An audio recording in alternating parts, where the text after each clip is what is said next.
This workaholic turns out to have an incredibly adorable daughter. His daughter isn't just cute, she absolutely adores her dad. お父さん、首出ないよ。ボタン外してから被らないと。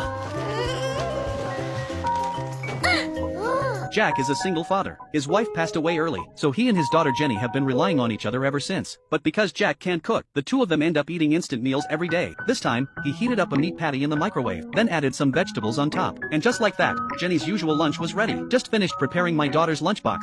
Jack had to deal with a mountain of dirty clothes. Staring at the endless pile, he could only collapse helplessly onto the floor. Fortunately, Jenny is very well behaved. She learned to brush her teeth on her own, much earlier than other kids her age. Then, after a frantic rush, the two of them headed out right on time. Jack works as a high school math teacher, and his schedule is packed every day. 6 months ago, his wife died in an accident, but he didn't fall into despair. Raising his daughter became his only hope. Even though Jack isn't good at cooking or housework, he keeps doing his best. One day, Jenny happened to see cherry blossoms on TV, and asked if Jack could take her to see them in person. Luckily, Jack had the day off, and the two finished their chores before heading out. Soon, they arrived at a park filled with blooming cherry blossoms. Every spring in Japan, the mountains and hillsides are covered in pink. Surrounded by such beauty, their moods naturally lifted. That's when they noticed a strange girl. She was leaning against a cherry blossom tree, and stuffing food into her mouth as if starving. If you looked closely, you could almost see tears shimmering in her eyes. The girl explained she was crying, because the food was just too delicious. But then she admitted, she was supposed to come see the cherry blossoms with her mom. Yet her mom had abandoned her there. Unable to bear the sadness, she turned all that pain into hunger, and ended up eating her mom's lunch too.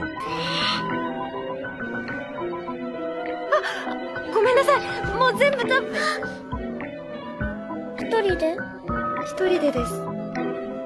To cover up the awkward moment, the girl handed them her business card, and told Jenny to visit her family's restaurant sometime. That evening, on their way home, Jack suddenly remembered. He still hadn't bought tomorrow's instant meals, even though Jenny never complained, and always acted understanding. Jack noticed she didn't finish her dinner, and after days of overtime, and seeing how fascinated Jenny was by the food shows on TV, a heavy guilt grew inside him. He made up his mind, ran out with Jenny, and called the number on the girl's business card. He begged her to let his daughter have a real meal for once. Soon, they arrived at the girl's restaurant, only to find she was the only one there. She explained her mom wasn't home, so the restaurant wasn't supposed to open today. Hearing that, Jack felt disappointed, and was about to take Jenny somewhere else, when the girl gathered her courage, and said she could cook something herself. Jenny was instantly drawn to the pots and bowls in the girl's hands. Unable to resist his daughter's curiosity, Jack sat down with her. He looked around at the restaurant's simple decor, and watched the girl's clumsy cooking movements. When Jack got up to go to the restroom, he overheard her calling her mom for help. It turned out she didn't know how to cook at all, but Jack pretended not to hear anything, because Jenny liked being here. Then the girl said Jack was her teacher, and that's when Jack finally realized she was one of his students. Her name was Luna, and he was her homeroom teacher.